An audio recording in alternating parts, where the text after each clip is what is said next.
Praise the Lord, hallelujah.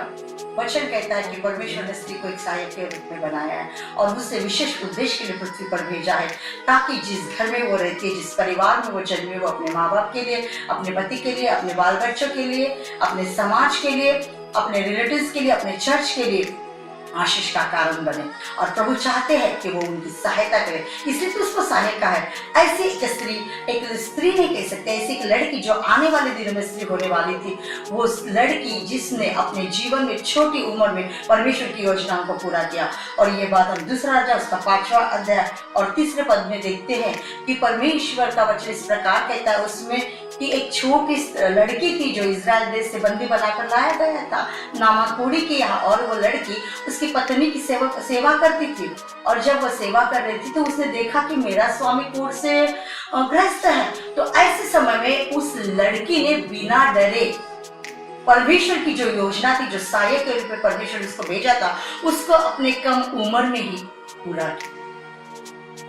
और उसने ज्यादा कुछ बोला नहीं, केवल उसने यही कहा वचन में जिस प्रकार लिखा है, उसने अपने स्वामिनी से कहा, यदि मेरा स्वामी शमरोन के भविष्यवक्ता के पास होता तो क्या ही अच्छा होता, क्योंकि वह उसको कोढ़ से चंगा कर दे।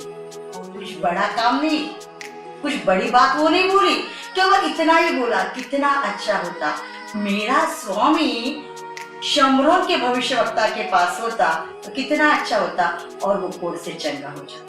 हमारे बातों में सलाह होती है, हम बातों के द्वारा भी सहायता कर सकते हैं, लोगों की सलाह के द्वारा भी हम लोगों की सहायता कर सकते हैं। इस लड़की ने परमेश्वर का काम किया और वहां पर बंदी होने के बावजूद भी वहां परमेश्वर की महिमा की। उसने केवल इतना ही बताया कि वो उस स्थान पर, इस स्थान पर वो व्यक्ति उसके पास यदि ये व्यक्ति जाए तो चंगा हो जाए। वो जानती थी कि वहां पर शमरोन में भविष्यवक्ता है और वो उसे चंगा कर सकता है। उसने बंदी होकर भी परमेश्वर की योजना को पूरा किया, वो एक सहायक बनी। हमारे बातों में सहायता होती है, हमारे सलाह में सहायता होती है, हम उसे किस प्रकार प्रस्तुत करते ये हमारे जीवन के ऊपर है। जैसे कि हम जागतिक महिला दिन को मना रहे हैं और हमको लगता है कि यही जागतिक दिन नहीं प्रियो, जिस दिन हमारा जन्म हुआ उसी दिन हम सहायक के रूप में इस पृथ्वी पर भेजे गए हैं और योजना को पूरा करना हमारा काम है। जैसे इस छोटी सी लड़की ने अपने जीवन की योजना को छोटेपन में शुरू किया, अपने बातों के द्वारा सलाह देकर, वैसे हम उस दिन की राह ना देखें कि 8 मार्च आएगा, जागतिक महिला दिन आएगा।